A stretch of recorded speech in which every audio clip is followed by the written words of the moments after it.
So I just had a really cool failure. My previous video, the one I just uploaded a few hours ago, the big punchline was that once the video ended, you'd scroll down to the comments section and you'd find that every single comment was made by me. Oh, it's so funny. It's a great sight gag. Just keep scrolling. All in all, I wrote about 780 comments in the span of the last 5 days, kind of working on and off. And I made little threads, so there were more comments and groups of people like replying to each other. Like, it's all me. Would have been great.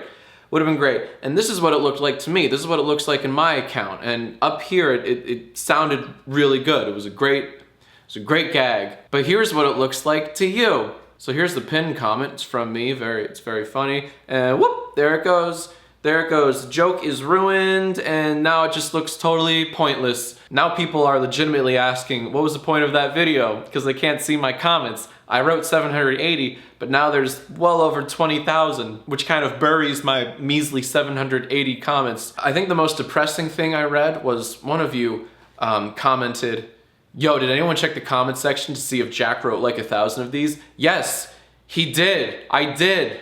And you'll never see him. When you try your best, but you don't succeed.